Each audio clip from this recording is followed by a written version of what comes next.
Ils rebâtiront sur d'anciennes ruines. Ils relèveront d'antiques décombres. Ils renouvelleront des villes ravagées, dévastées depuis longtemps.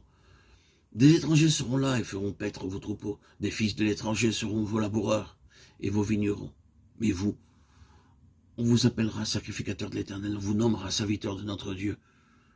Vous mangerez les richesses des nations et vous vous glorifierez de leur gloire. Ésaïe 61, 4-6. Nous sommes appelés sacrificateurs de Dieu.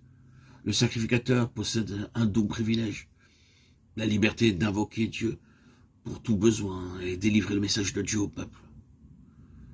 Le sacrificateur pouvait entrer dans la présence de Dieu pour trouver le message de Dieu, pour le besoin des autres. Les croyants sont les sacrificateurs de Dieu. Tout croyant a le droit et le privilège d'entrer dans la présence de Dieu à tout moment et pour tout besoin.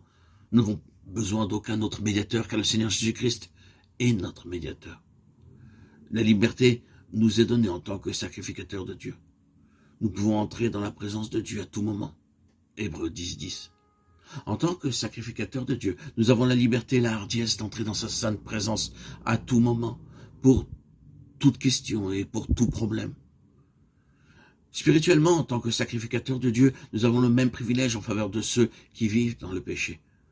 Tout d'abord, nous sommes sauvés par la grâce de Dieu et nous pouvons prier pour des amis inconvertis, notre père, notre mère, notre frère, notre sœur, notre mari, notre femme et nos enfants, et Dieu changera merveilleusement leur vie.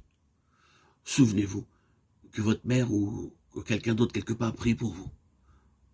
Un jour, je me rendis à une réunion au Canada. Je priais longtemps car je n'avais pas de message. Lorsque je pris ma Bible, mon attention s'arrêta sur ces paroles. Je suis malheureux et indigent. Après la réunion, j'ai adressé un appel à l'assistance. Un homme vint vers moi et me dit « Je veux naître de nouveau ce soir ». Après que j'eus prié pour lui, sa sœur vint vers moi et me dit « Vous ne le savez pas, mais j'ai prié pour lui pendant plusieurs années ». Ainsi, beaucoup de vies ruinées sont changées par la prière persévérante. Tu seras une couronne éclatante dans la main de l'Éternel, un turban royal dans la main de ton Dieu. On ne te nommera plus délaissé, on ne nommera plus ta terre désolation, mais on t'appellera mon plaisir en elle, et l'on appellera ta terre épouse. Car l'Éternel met son plaisir en toi, et ta terre aura un époux. Comme un jeune homme s'unit à une vierge, ainsi tes fils s'uniront à toi. Et comme la fiancée fait la joie de son fiancé, ainsi tu feras la joie de ton Dieu. Ésaïe 62, 3-5. Par notre condition de péché, nous avons été une cause de blâme et de honte. Cependant, Dieu dit, tu seras une couronne de gloire entre les mains du Seigneur. Un diadème montre l'autorité. Notre autorité sera manifestée lorsqu'au ciel, nous jugerons les anges.